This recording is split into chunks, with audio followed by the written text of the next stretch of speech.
It's Monday morning and you're tuned in to Jasiri, where bold conversations meet a brand new week.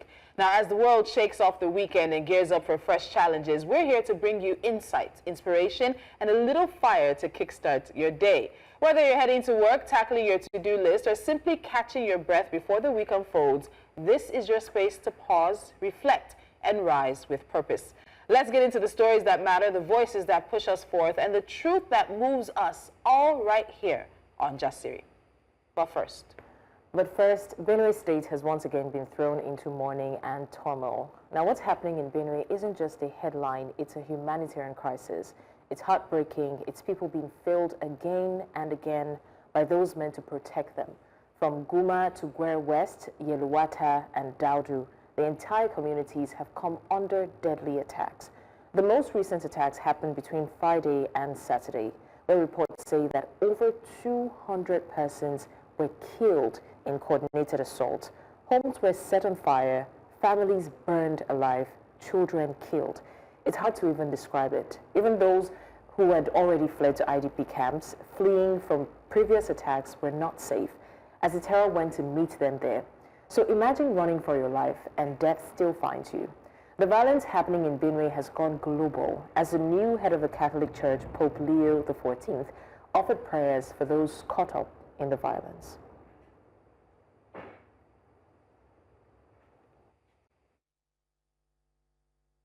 Nella notte tra il 13 e il 14 giugno, nella città di Yeluwata, nell'area amministrativa locale di Guma, nello stato di Benue, in Nigeria, si è verificato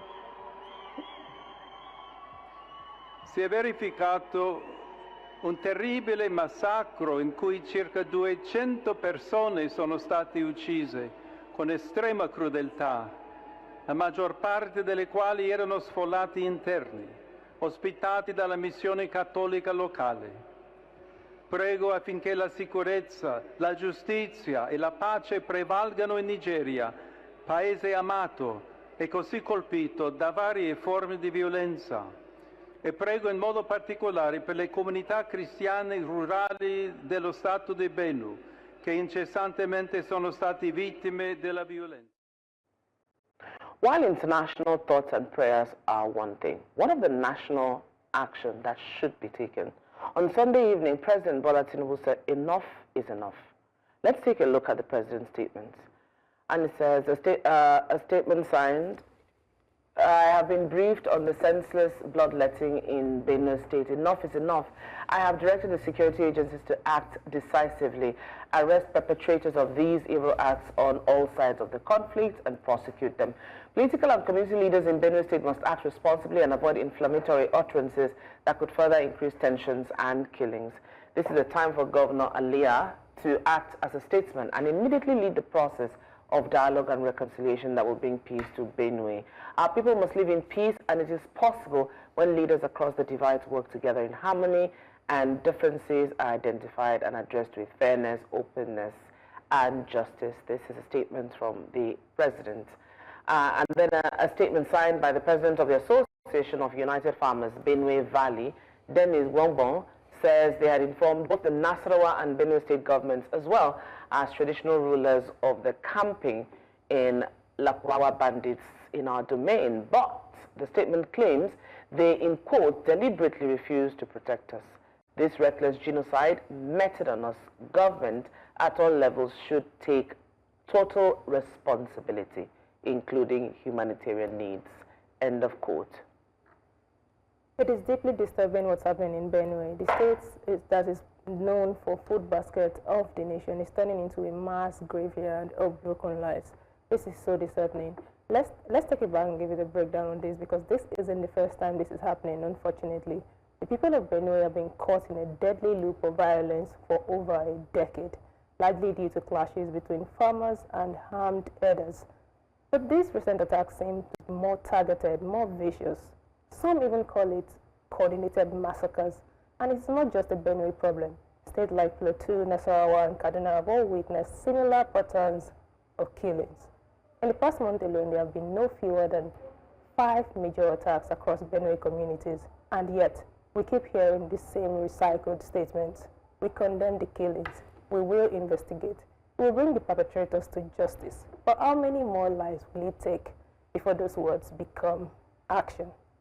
Now, let's take a few reactions. The earlier video that you saw were of protests that have happened in Benue State and the response to them. I think we can take a look at them before we get to these reactions. These are the protests. Youth in Benue protesting the youth and people, not just the youth, protesting the killings. And unfortunately, it was now a situation in which police were dispersed and they were using tear gas to disperse those protesting the loss of life, the loss of their properties, the loss of their land. This is a conflagration at this point, and many people are raising the alarm about what is going on in Benue State. How are we meeting people protesting for their safety with tear gas when in some instances people might say we're not even bringing that level of response to those who are responsible for the loss of lives? Let's look at the reactions that Nigerians have to this situation. Stopped talking about the Benue killings after my dad's entire village was razed to the ground. There's literally no home to go to. This country's weird. The president hasn't visited any of these ravaged communities even once. Not Plateau, not Benue, none. The killings in Benue cannot keep being met with silence. These are lives lost, families broken, and futures stolen. Nigeria, how many more? This is a national emergency that we all must partake in. Hashtag stop the killings, pray for Benue.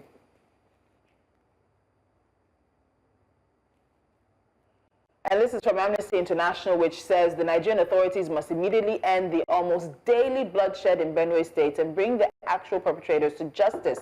The horrifying killings of over 100 people by gunmen that invaded Yelewata from late Friday into the early hours of Saturday, June the 14th, shows the security measures government claims to be implementing in the state are not working. Many people are still missing, aside dozens injured and left without adequate medical care. Many families were locked up and burnt inside their bedrooms. So many bodies were burnt beyond recognition. Amnesty International has been documenting the alarming escalation of attacks across Benue State, where gunmen have been on a killing spree with utter impunity. These attacks have been causing massive displacement and may affect food security, as majority of the victims are farmers. The Nigerian authorities' failure to stem the violence is costing people's lives and livelihoods, and without immediate action, many more lives may be lost.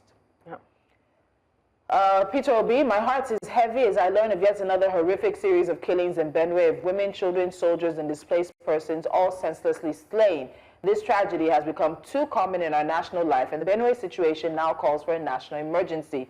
Over 200 lives have reportedly been extinguished in a single onslaught. Homes burnt, families shattered, communities left in ruin. This is not mere violence. It is a failure of leadership, a stain on our collective conscience.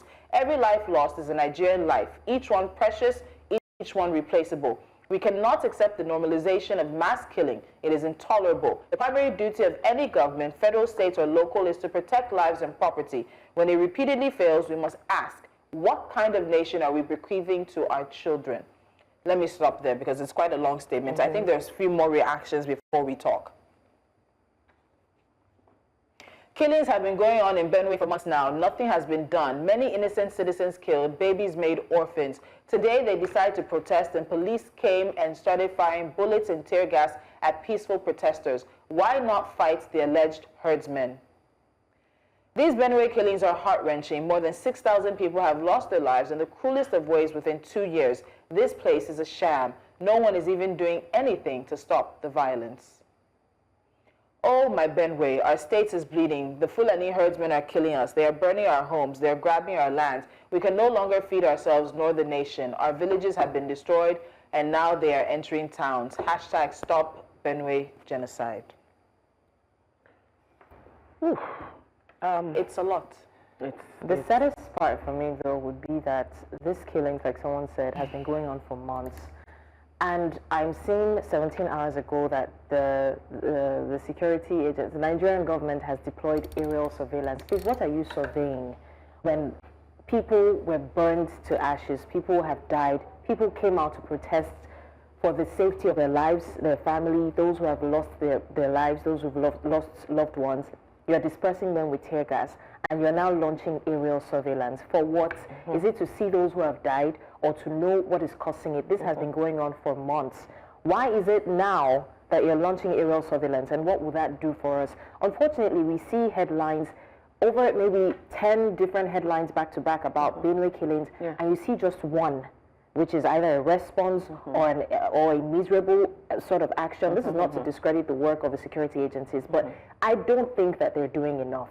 I do not think. And for you to be using tear gas to disperse people who are scared for their lives, fighting for their lives, that is a questionable action. I think this is just a revelation of what the state of affairs are in Nigeria. The state of affairs is in disarray. Because we're looking at Benue now, what to say? We have such a porous, do you know we are not even ready for anything like this? We're looking at Benue. If this happened in Ogun State, in Ondo State, I don't think we are equipped to understand the gravity and the extent to which the Fulani headsmen are moving. This is in Benue State. Listen, I'm not a harbinger of bad news, but it's not just going to be a one-off. It's going to be like a wildfire spreading through. How ready are we as a country to know to tackle them? And are you saying that the Fulani headsmen are more superior, are more powerful, are more than the entire country? So these are questions that should be raised, because I don't think we're doing enough. We're talking, everybody says, I'm in Lagos, thank God, we always do this thing, thank God, hey, thank God we are not there, hey, it is well, it is well. Suppose it reached here. It's not well. It is not okay. Yeah. If it came here, how are we preparing to deal with this crisis?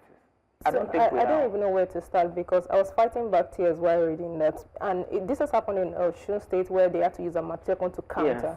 But this, they criticize journalists for always, criticizing the government. But we cannot see something happen in one state and see a pattern and not to speak about these things.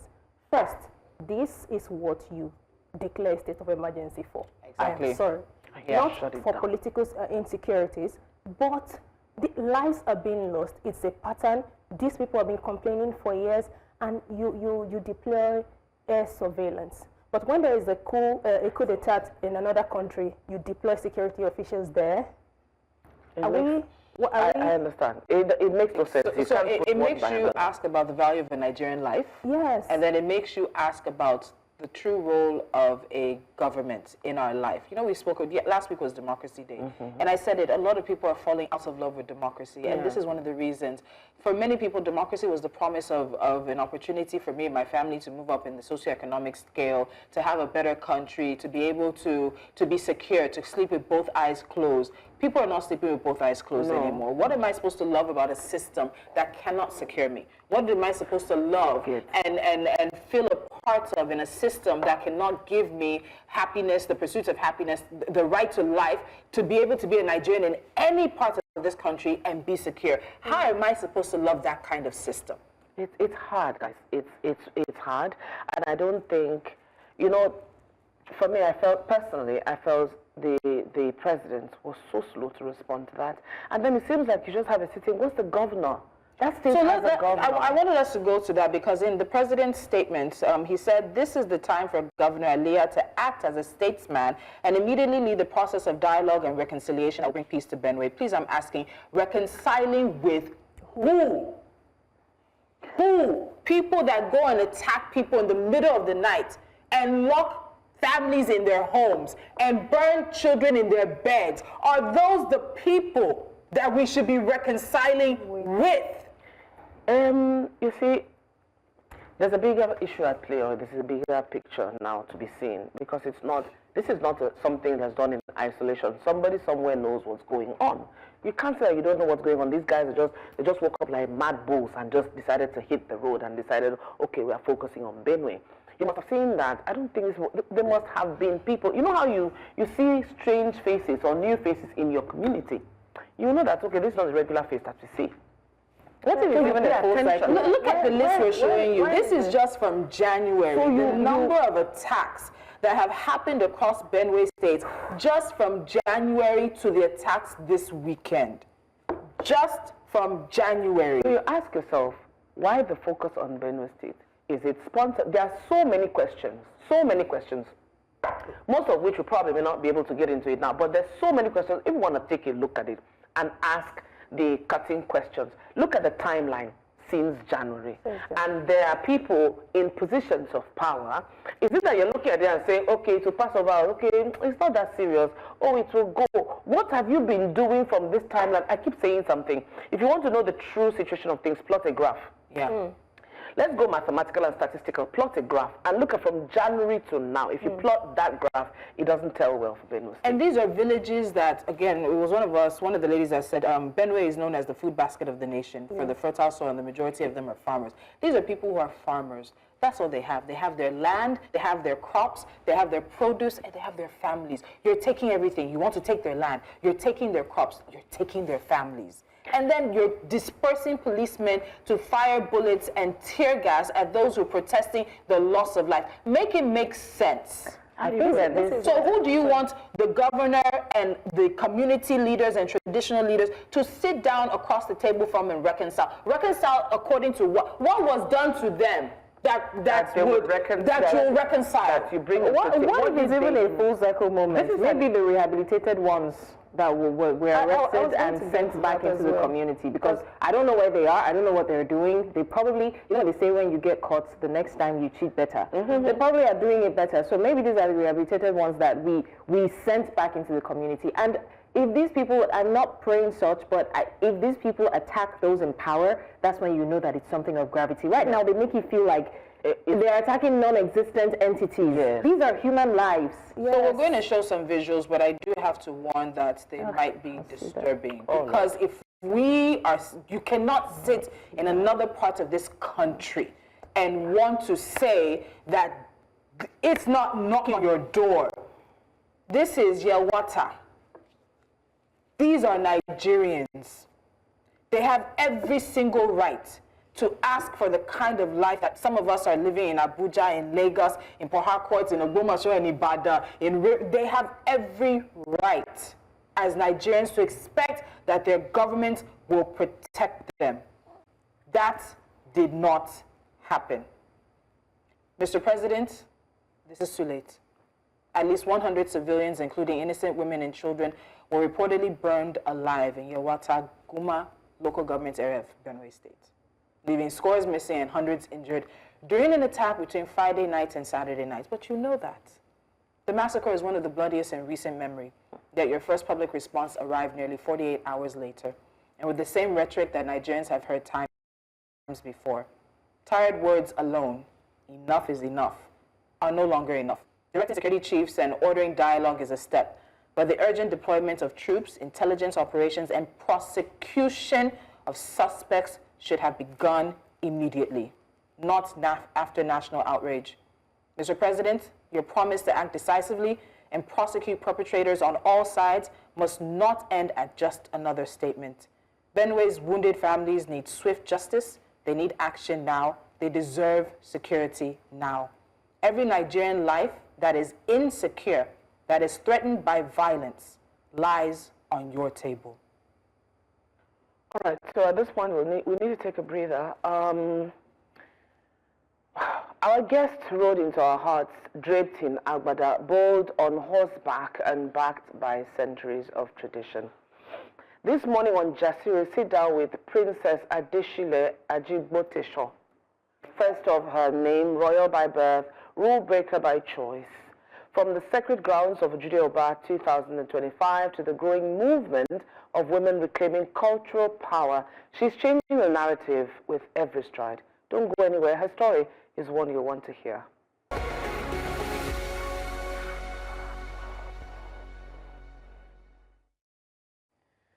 Welcome back to Jasiri. You can join the conversation on social media. We are at News Central TV. I'm excited for this, and I know a lot of us need light and life right now. So this is Jasiri, where bold voices meet powerful stories. And today we bring you one that is equal parts history, heritage, and her story. At Ojude Oba, the grand centuries-old cultural celebration in Ijebu land, tradition was not just honored, it was transformed. This year, a woman rode in full royal regalia, agbada flowing, chin held high, and legacy in her hands. I love this. Not the first time, but for some reason, this felt different. That woman is our guest today, Princess Adesile. She didn't just take part in Ojude Oba. She and others demanded our attention and they refused to let go. So today, we talk the preparation and the pride of taking part in a centuries-old grand tradition. We talk about what it means to ride for more than just pageantry, but also for purpose. And we explore how Princess Adesile is blending royalty, modernity, and unapologetic femininity. If you see what she's wearing, we just didn't get her to walk in one unforgettable stride. First of her name, daughter of royalty, breaker of boundaries, and rider of a new era. Princess Adesile, welcome! Look at you blushing. Oh la la. My God. All for you. When you see her, she's so petite. And you would think petite, demure, pretty, everything. When That's what demure. Studio. Lola's keeping the air wherever she's at. She was saying, you know, meet her from Ijebu. Hello, that is considered in, but it's so beautiful. And you have, I don't know, this year is like, they're just selling aura. Yes. Alright. All of us need to buy it, especially that femininity part. And some of you be walking like soldiers. That's me. I can't be demure. They told me yesterday I walk like a policeman. I'm so sorry. It's when you try to tap into your feminine and like, listen, it's a consciousness. What you do is so flawlessly. So, I want to ask who sewed the clothes? My sister. No, we don't. She's sitting beside two tailors. Two unprofessional, unprofessional, unregulated tailors. Just shaking on their own. But anyways, let's start from the root, right? So as an Ijebu girl, you come from not just one, but two royal families. Royalty is contagious. It's not contagious. Are you sure? It's not contagious. You come from two prominent royal houses. How has that shaped your sense of self, your sense of values, and how you carry tradition, especially in modern spaces? For me, I feel like it's a natural because my both parents are royals and they always try to imbibe that culture in all of us, not just me and my siblings. And by nature, I'm born in this age and time. It's in the blood. I'm modern and I have heritage that runs deep. Yeah. So it's like a normal thing for me. It doesn't take any extra effort. It's like a natural thing. No, you can't say so because this year you wrote. You can't relate. You can't relate. You can't do that. It looks like action film. See how you rolled it. It was electric. It was fire. It got everyone talking. I don't think it was set out to do that, but because of your steez, your swag, it just took on a different. You ran with it, and then the media, of course, followed you. So this is it. So what inspired you to embrace the horse riding tradition? Because look at how you did it so flawlessly. You didn't say, yeah, I'm going to fall down. Do you understand? You did it flawlessly. What statements were you making, especially with your unique, I started with your clothes. Your unique choice of outfit is so colorful. It's beautiful, really. Yeah. So from the color, we all have a particular color that we ride with. For my family, it's always yellow and blue. But this year, I just decided to infuse more of the yellow so it can be bright. Because I noticed that after a lot of people found out about me last year, they also got interested in riding. And it made me feel like an inspiration. I mean, you can't be there, people are looking up to you, and you're not giving them what will make them do more for themselves. So I try to explain that to my designers. This particular one you're showing me is made by Black Adudu. He made what I'm wearing right now as well. You have found your, I think the muse has, you have found your muse, or he has found you as his muse. He understands the assignment. I don't need to say too much. But I want to go back. So you said, so the family wears black, blue and yellow for riding every year. Yes. Why has those combination of colors stuck with your family for riding? I can't. Because it's family. The decision was made long ago. Every family have their colors. Like the cuckoos wear red. Some people wear green. Some people different. So you can know families from the colors. Yes. Oh wow. Different families wear different colors, and we can't actually go out of that spectrum. Oh wow. Yeah. So what happens? I'm so sorry. What happens if two people from two families get married, like your parents? Oh no, so it'll be the father's family that will take predominance. Oh, 2 people from one family. No, 2 people from 2 like families. the And maybe your family now were to get married. It would be the cuckoos. If it was a male, it would be his family that would dominate in terms of what colors you would wear. Oh no, it depends on what family you're still going to ride from. Let's say I'm married from a cuckoo, and I decide to ride for cuckoo, I would have to wear red. But if that time you chose to ride for your family, I you'd have to wear yellow. Yeah. Interesting. That's interesting. But does that clash? Are you free to pick any side you want to ride? Well, if you belong to 2, you can choose anyone you want. And it's okay. Yeah, or you just wear. No, you can't. That's what I'm getting at. That's what I'm getting at. Personality. You have to ride with a particular family and go with one another. I mean, we cannot really, deviate a lot from the colors, from what you're wearing. Yeah. But like, I'd like to ask, we can talk the aura. And another thing is, when we talk about representation, when you see female riders, they are portrayed in a very hard manner. You have to. In fact, you see Tony Abraham's face is like, that's okay. There you go. But you did it, with so much effortlessness. So I have to ask, how intentional is that in representation? You chose your outfit, yes, but like, how intentional were you? So I'm not trying to deviate from the royal ancestry, and I still want to show that as a rider, you need to be comfortable.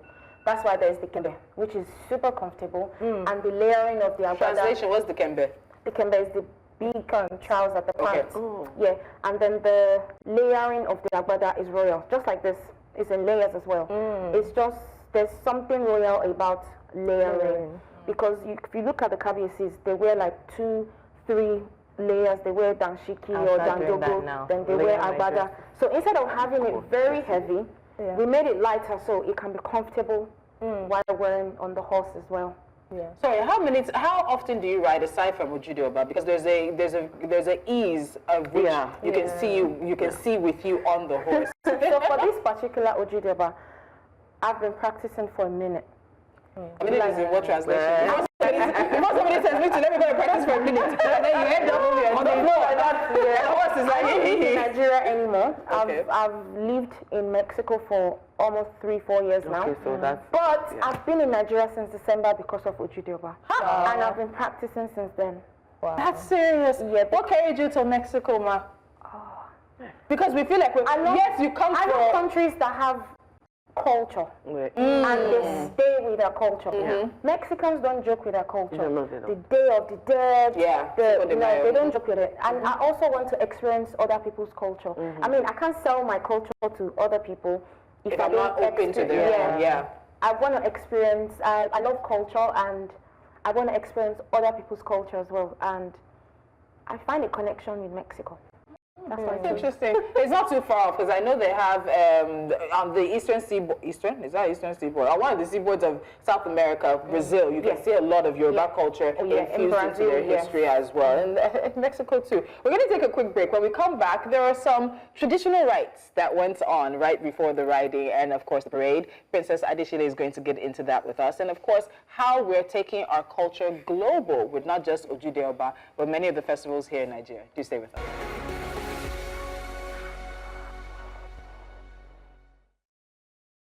Catherine. Let's pick up. So we are trying to keep feminine energies because Princess is here. We are trying. We really have to try. I can't try. Make an effort. There's a film happening here.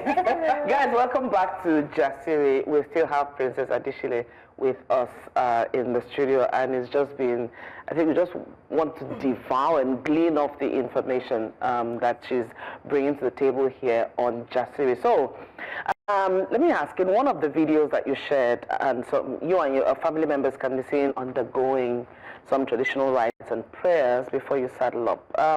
Can you tell us a bit more about this? What can you tell us? Just whatever you can tell us. A little bit more. A little bit more. It's just what it's meant to be done, because... And for good fortune, like, I don't know, not good fortune, but good outing. Yeah. You go out well and come back well. It's the royal tradition. I don't think it has much to do with the horse riding. It's just the royal tradition from our family house, the Fidipote ruling house. Do you think we're losing sight of that in all the modernity and all the... because life is evolving. The globalization. Yeah. Do you think we're losing that? We need that a bit more. I can only answer that for myself. Sure. Yes. For me, we're not losing tradition. We're just evolving. And promoting it has to do with individual differences. Some people prefer to promote their culture in a different way. Yeah. I like to do what has been done, regardless of my belief. Yeah. I don't want to tamper with anything. My belief is still intact. Yeah. But what they've been doing should still go on. Yes. Because that's the only way we can preserve it. Do you think, so and let me follow up with that, because we have these conversations a lot on the table about tradition being for man, not man for tradition, and that there's place for adjustments, there's place for the evolution, that's the word you use, evolving, the evolution of tradition. And as you've seen, the Ojude Oba go from a festival that was, you know, primarily among people who are from Ijebu land, to now people are just seeing it online and they're coming and they're Googling it and they want to be part of it. That evolution, there's no way that it's not going to come, whether good or bad, because as more people are influenced or pulled to it, they also will leave some form of influence. Are there parts of things that you think at this point in time they should be evolving because of the attention, because of the people coming in, because of how things are just happening, and because this thing is now becoming probably one of the top 5 festivals on the Nigerian calendar? I agree with you. So, from my own perspective, I feel like if we have culture custodians, we won't have people rewriting the history. They can be a part of it. We want people to be a part of it. We want people to experience our culture, but we don't want them rewriting it. If you're going to rewrite it, it needs to be something in line with what we're already doing that's going to add value. Like, we're not trying to change it. It is what it is. Ojude Oba has been what it's been for over a century, even before I was born. So it's okay for other people to be a part of it, but we don't want them to change the whole essence of the festival. Do you fear that now? Because it's becoming a bit commercial. That's just a bit of an observation. I don't think the Ijebus will allow that, even if they try to. That's interesting. Yeah, I don't think it will be allowed. So, one angle, because I was asking, you know, during the break, if it's always been this pronounced, right? We know of this existence, but recently it's like everybody just wants to go there, dress up and go there and see what's happening. And do photo shoots. And do photo shoots. So it feels like the fashion is one of the things that has attracted so many people to Ojude Oba.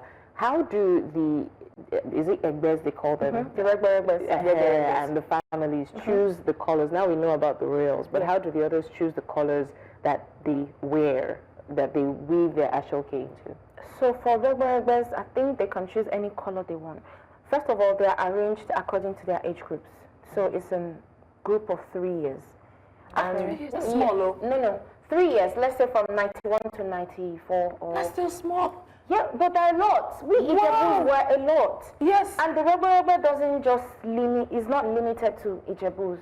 It can extend to wives of Ijebus, husbands of Ijebus. So, yeah. Are you in any group other than the family group? My age range don't have a group yet. Maybe by next year. Okay. What age do the age range? I think this year they launched the one that ended at 91. Wow. Yeah. Wow. It's very similar. See, please, I'm so sorry. What do all of you people do with your ashoke when it's over? Keep it. You keep it. That's how you preserve culture. You people are wearing the same you're going to wear next year. No, you can't wear the same next year. See, for example, these women, they can keep their outfit for their kids. Their kids will be able to say, oh, this was what my mom wore in Ojude Oba 2025. Wouldn't it be a lot if you're keeping for kids like every year after year? You have 20 of them, like, you know, let's say. Personally, I have like 10 that are inherited from my dad. My dad inherited from his dad. His dad inherited from his own dad. Guys, and no. I only got 10. I have siblings. They also got. So you can imagine. So let's say 4 people got 10 each. That's 40. Yeah. Is it possible, like, let's say, okay, we know that with Yoruba culture, ashoke and everything. Let's say somebody's daughter is getting married. Can they choose to wear the ashoke from the? Oh, that's possible. Okay, fantastic. If they all belong to the group and they all have the same thing, they can say, oh, Ashota Wani 2025, let's wear it again. Because I need that little. We need to wear it one more time or 2 more times. Serious. We need to upcycle. The fabric is so vibrant. Yeah. All of the fabric sourced in Ogun State, how is that? I can't answer that because, you know, Okay, some people, mine was sourced from Ijebu. Some other might have decided to source from Ibadan. They do ashoke as far as Iseyin. Yeah. I can't particularly say where people. Yeah, and if you sometimes don't hook up with them quick enough, you will have to go further to get your actual case. It's a beautiful picture. That picture was a picture I saw. I said, oh, okay. This one was what caught my attention. I was like, yeah. And this was the one she used to tease us. So let's talk from my mom's closet, and that damask is probably up to 60 or 70 years old. What were you thinking about when you took that picture? Because your face is just like, don't mess with me. You know, at this point, I already mastered my rearing, and for last tag, I give it to him. Oh, we've had him. Very involved with the Ojude Oba and Ijebu culture. He's tried a lot of things to promote it. So this was like a campaign shoot prior to Ojude Oba. This is our tease. Just to send a message that yes, you can do it as well. Yeah. So far, Princess Adesile can do it as a female. So let's talk about that. So you were writing predominantly among different male families or families with males on horses. There we go, trying to signify that. And in terms of the training, the physical and the mental, is this the same horse you've had? I know that oftentimes horses and riders fuse. You get very comfortable with a particular horse. A horse gets comfortable with you. And you've been here since December preparing for Ojude Oba. And then I've tried different horses. So how did you finally choose the horse that you were going to take? And then even the preparation, the training for it. Were you in Ijebu? Not all the time. I know you were coming and going from Lagos, but you spent considerable amount of time in Ijebu. I spent literally 80% of the time in Wow. Ijebu. Because my horses are in Ijebu. Yeah. And How many do you have, sir? I have 3 horses now. So why did you pick this one? Sorry, we just asked you.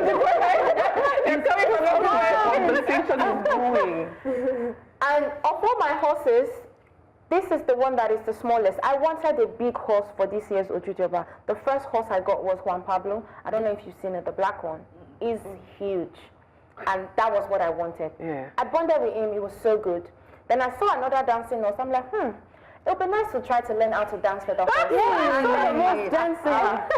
Yes, horses dance. And then I got the second one, Ijebu. Along the line, I got some people to train them with me so that I can also learn other tricks. And they invited me to ride one of the horses they have in their stable. And I'm like, okay, cool. Then, boom. You like that The horse? first time I rode him, there was a connection. Wow. That was the video that went viral with the horse that was dancing. The one you wore black. Yeah. Oh, The horse had everything. He was already trained. He could dance, he could rear, he could do everything. I'm like, no, I have to go home with this horse. It's something like she's going with a bag. Like you went to a store to go and buy a handbag. I'm not going to release it. I bargained high. No. At the time, I don't know if till now I still have the most expensive horse in Ijebu because I had to bargain high to win the horse to myself because they didn't want to let the horse go. Because the training. the horse was like a family member to them as well. They have like a bond. I felt the pain, but at the same time, I wanted the horse to myself. How did your other horses feel? No, I treat them the same with way. another horse. Everybody gets the same amount of apples and carrots. I ride them the same way, but I just knew at the back of my mind that I was going to ride 001 to Ojude Oba. What did you call him? 001. 001.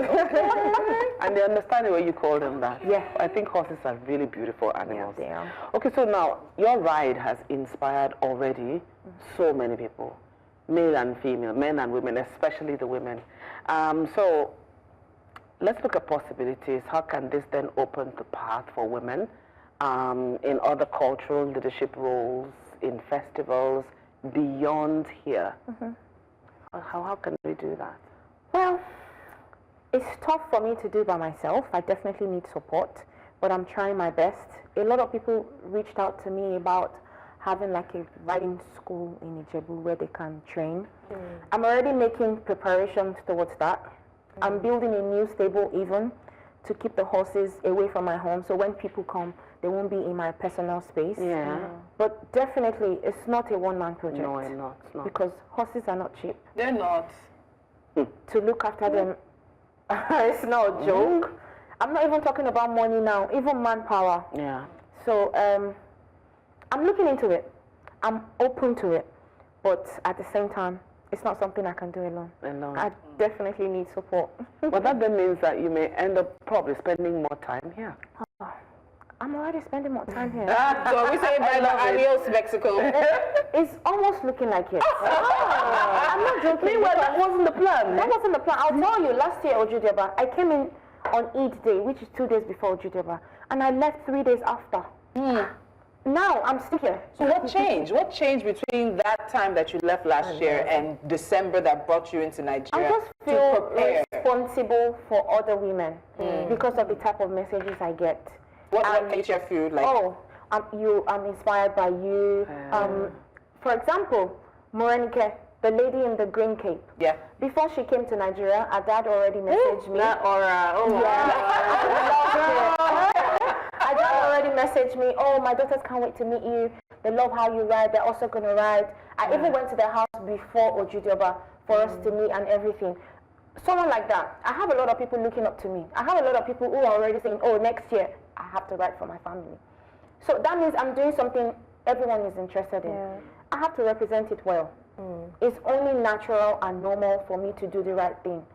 And it takes time. Of course. Of course. It takes time. So and by Mexico. See, I always feel like, especially in this kind of situation, it is absolutely our gain. Yes. So she comes with all of the cultural experiences that she's had in Mexico. She's coming with international experience as well. We're just seeing a difference, and it's just that touch that I think many of our festivals need. They're getting the organization because they've organized themselves for years, you know. But now these festivals are in the global limelight. You know, people are asking about flying in. They're flying. I remember for a while it was Calabar. It was just Calabar Carnival. But it's not only Calabar Carnival anymore. But you know, it's like that's the new gold everyone's striking. And then I think in the end there has to be a bigger venue for it, or like I don't know, because it seems like with every year it just gets bigger and spills out more. We were here looking for who to follow to come to the show. We wanted to come on Sunday morning. Me and Kat were looking for a ride. My sister called me from Jos. Did she make it? Yes. Let's go on a break. What's happening there? Let's go on a break. She came on. Blessing's sister came and went. We stayed in this vegan. Let's go on a break.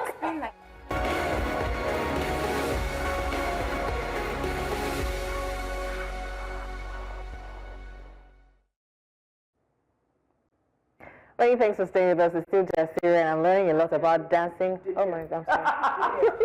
Demir, try again. I have to laugh, really. There's a princess among us. Hi, welcome back. That's so not you. I feel like Continue, sorry. It's so exhausting. I'm like, this is Jasiri. Take me as I am. We're still talking Ojude Oba Festival, the steeds, the aura, and dancing horses. Cool. And definitely we're planning to go next year because my sister came and went and we're still here. You say she flew in from Jos. She made it. She did. She told me, oh, my house is in order. This one, that one. She just bullied me into accommodating her. And then the next morning they were off. And they had fun. They had a time of our life. But anyways, we're still talking to the ever-stunning Princess Adesile. Is it Adesile or Yeah, I got it right. Adesile. Oh, you're banning me now. Denying Kodina. You feel like you don't mind her. Denying Kodina. All right, so Princess, Your Highness, Your Royal Highness. Am I trying? Of course, you're doing well. I love it. Okay. So you have a daughter, right? So what do you want her to learn from watching you take up spaces and living life in grand style? Wow. She's already learning what she's learned. I'm going She to say rode with me this last Ojude Oba. You haven't seen it? Wow. She rode with me. And I salute her tenacity. She's strong. Because the heat was a lot. And in that Ashoke, I almost fainted myself several times. And she was there strong, waving at photographers, doing the double press time. And I'm like, how are you able to do it? And her control of horses, she's going to be a better rider than me. Oh, I can already see it because it took me a while to actually understand horse control. And she learnt it in 2 lessons. Whoa. And she can control a horse by herself without anybody. How old is she? Exactly. What? She's only 5. Yeah. Oh, She's the youngest children. female bridal. For now, except someone else now bring a younger girl. Next year. But for now, boys maybe would have seen 5-year-old, but girls, no. Wow. She's strong. She's brave. She loves it. Okay. She's still talking about Ojude Oba till now. Wow. I think I saw it. Because you know, Ojude Oba, as during the break we're talking about it, it has become known as Nigeria's premier runway, premier cultural fashion show. Yeah. Listen, did you see the ladies? It's the glasses. And then these women have by Friday, we still were looking, Tolu and I were saying, how are we gonna get there? Tolu disturbed both in here. I said, let's go on Sunday morning. Don't you have somebody that can say, oh yeah, come, let's go. So it has become that. That's the headline. That's what you call the premier cultural fashion runway in Nigeria. So how do you balance? You know, you talk about heritage, and it's whether we like it or not, it shows all. I don't think you can go anywhere. Have you been to places that people ask, are you from a royal family? Oh yeah. Wow. On another horse? Oh, yes. She had a chair. Yes, she had a saddle. We just put bracing around Are you not afraid? Especially with the crowd. Not even necessarily of her, just the crowd. There was a lot of pressing around everybody there that day. Wow. Well, is Bangwajuni, as your brother will say. Before they drive us from, I'm one of those that is shocked when we are on the show and it's almost time to go. So how do we balance celebrating heritage while pushing boundaries as a modern cultural influencer that is who you are? How do you balance that? I think I've answered this before. You sure? For me, it's actually natural. Like, I don't need to do any extra. Taking you in so many directions, like maybe you're suddenly changing her Mexico plans. Yeah, wearing many hats. Why are you so happy about changing? Because I feel it is our benefit. Why should you be in Mexico? And Mexico is benefiting. Yeah, but you can be selling Ijebu culture to Mexico as well. Yeah, but you can be visiting them. Come and stay with us. You don't have an African restaurant in Mexico. Yes. Mexicans are already eating Yoruba food. They can continue to eat it. We didn't say close the restaurant too. Yeah, well, I need to be there as well. And you visit. You be doing I'm saying. That is visiting and coming. Now, whether you like it or not, you're a cultural ambassador, especially for Ijebu. You know, how intentional are you about this? You know, you've mentioned having, someone reaching out to you about your kid riding. Yeah. Are you carrying all of this and making sure that this tradition continues? I think I'm wearing it on my sleeves already. I think it's literally all over me, because if anyone sees me now and they say, oh, that princess, the horse rider, the girl from Ijebu, like all my steps and everything that I'm doing already portrays the culture. And I'm wearing it in a modern way, because I cannot be archaic. Are you getting any pushback for that, for sort of bringing a bit of modernity? Is that the translation? Modern. You tripping me up since last week. Are you getting any pushback? No. I feel like I'm even adding more to Ijebu's economy. For example, I had a couple of brands back me into Ojude Oba. I had Origin, I had Let's not mention brands. Yeah, I had brands, and it's adding to the economy, because people now get to buy a lot of things. I don't see it as a pushback. For me, I think it's even adding to me and adding to the community. So it's not pushback at all. And even to my Mexico, it's not pushback. She said that at me. You're the one that I need you here. We need you here. I'm I have preparations for next year started. So definitely. So we saw the from the day it finished. From the day it finished. So how do families decide what to do for how to get, so they have their colors, but how to do the patterns for that? Okay. And please, if you're a friend of an Ijebu person and you're not in the regular, you can't wear it. What can I wear that shows that I want to be there? You can wear your own ashoke and attend. No, as in if you want to attend, there's something to do in that ashoke. Be kind of. Then you have to follow a family that rides, so you can wear the ankara. Okay. And then just it up with your ashoke, like. So yeah. Still in the Ashwebi clan and not by yourself. Okay. Because how do I don't talk to myself? Because everybody somebody's face. Jesus. You have to represent. You can't be Ijebu and be slacking. Jesus. Lolo, somewhere out there right now. She'll not let you leave today. If you were here. Princess Adesile, this has been so much fun. Thank you so much. Thank you so much. Thank you for what you're doing as well, because especially the inspiration around getting more women to ride, the conversation about horse riding, just in general, not even just tied to Ojude Oba. It's been a ride, literally and figuratively as well, and some fun times. So Princess Adesile didn't just make history at Ojude Oba, riding into our hearts. She expanded what was possible for women in spaces where traditions sometimes say, you gotta shrink a little bit. With elegance, intention, and boldness, has reminded us that honoring heritage doesn't mean staying silent or still. It can mean moving forward one powerful stride at a time. As we close, we hope that her story inspires you, and then we remind you of what we started with in the beginning. The people of Benue need our voices. This is not the time for anyone to be silent.